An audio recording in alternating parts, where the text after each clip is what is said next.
All right, you guys, so like, share, subscribe as y'all come in the building. Salute to everybody that's tapped in. Shout out to the sister Linda Robinson coming through with the $50 donation to the Cash App. I appreciate you, ma'am. If y'all want to support the channel, all y'all got to do is scan that QR code in the upper right-hand corner, or you can just click one of the links pinned in the comment section.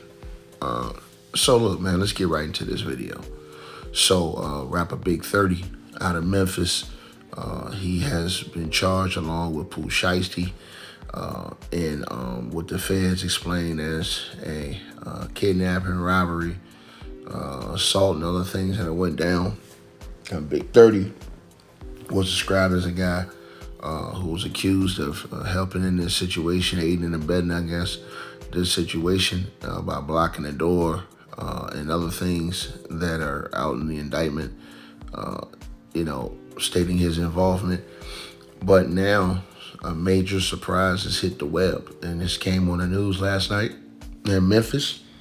And basically, Memphis legendary rapper Yo Gotti, his attorney Art Long, is going viral online now because he is the one that is going to represent BIG30 in his federal case.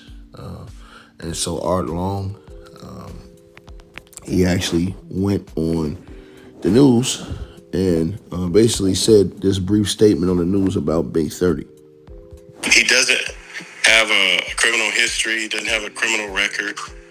He's been making music for a number of years. He and Pooh Shiesty kind of came up in the music game together, and they were sort of like, they're very close, and they made, some magical music. I just hope that people will wait to pass judgment on Rodney and these other individuals until all the facts come out.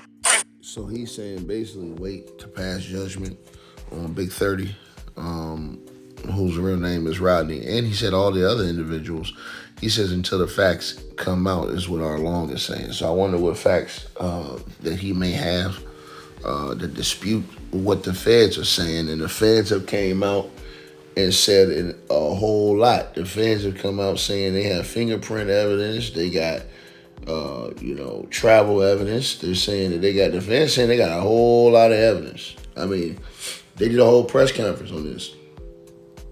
So I'm wondering what evidence, that Art Long and these guys have that can prove their case.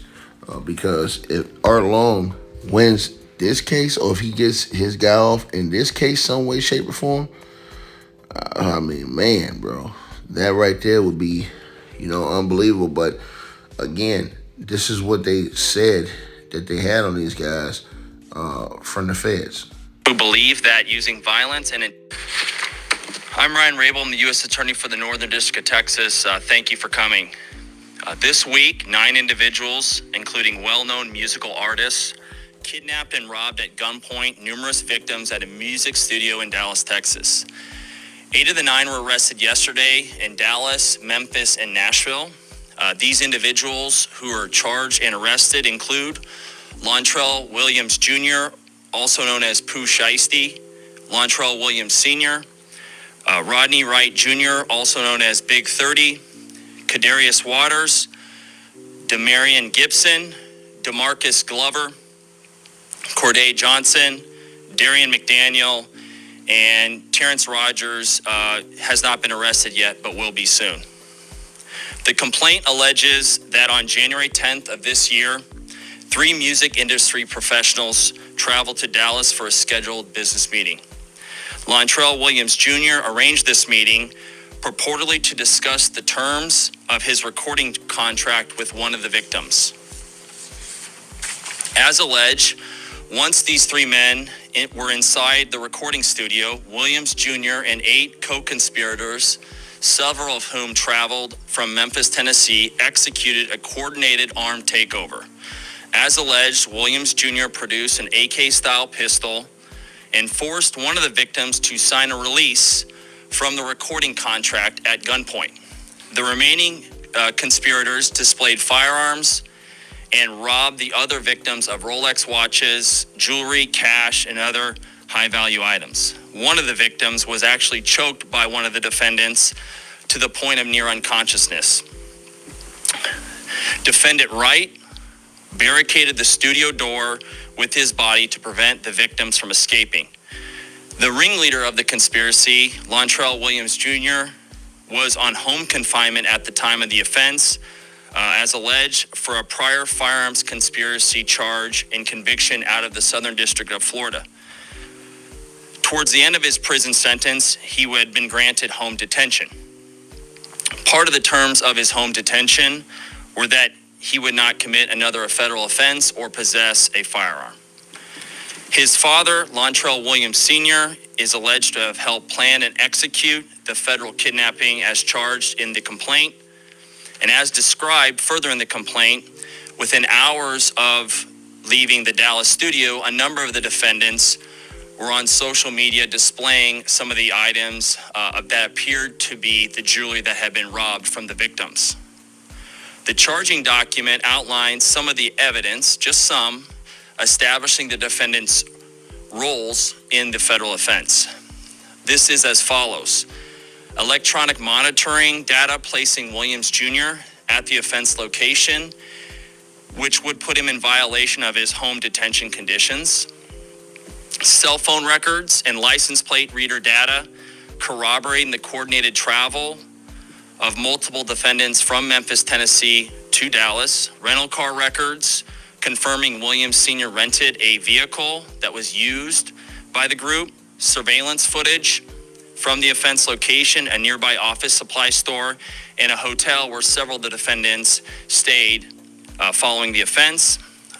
Fingerprint evidence as well that was recovered from the crime scene, matching at least two of the defendants.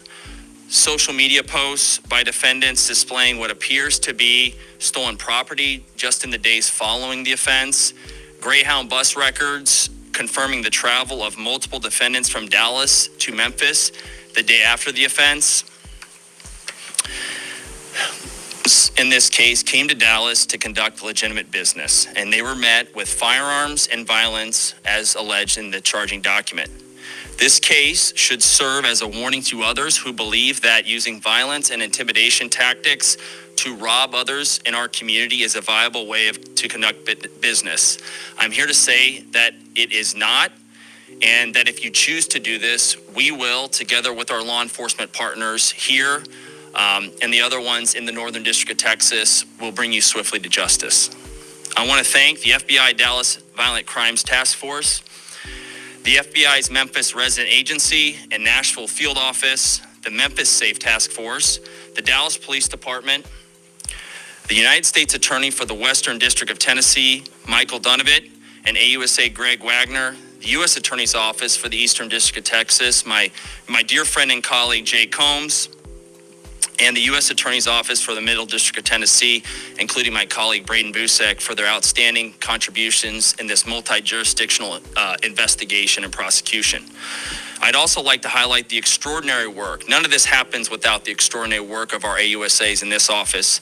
And Yeah, man. So I would like to see, what evidence Art Long, the attorney for BIG30, is saying that they have, because he said wait till all the facts come out. I want to see if he gets out of this, if Art Long wins this case, he gets out of this one, man, because this one, from what they're reporting and what they're laying out, man, it seemed like these dudes is going for the long haul. But again, he says his client is innocent. He doesn't have a criminal history, and he says wait for the facts to come out, not only on his client, but all the other guys. So I wonder, what evidence he may have. We'll have to see. You guys, let me know what y'all feel on this one, man. Let me know what y'all think. Like, share, and subscribe.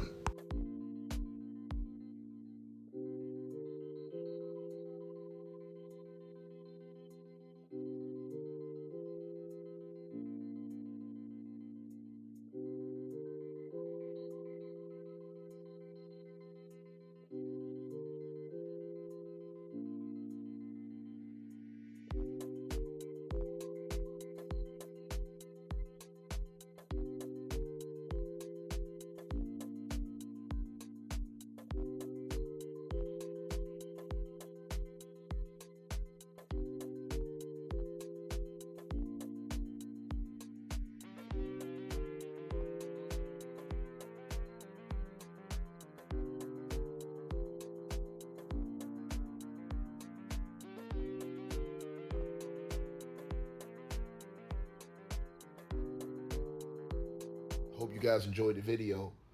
Make sure y'all click those links below. Subscribe to the podcast show. You can donate support to the channel, Cash App, PayPal, or buy that weight loss formula. All the links are below. Peace.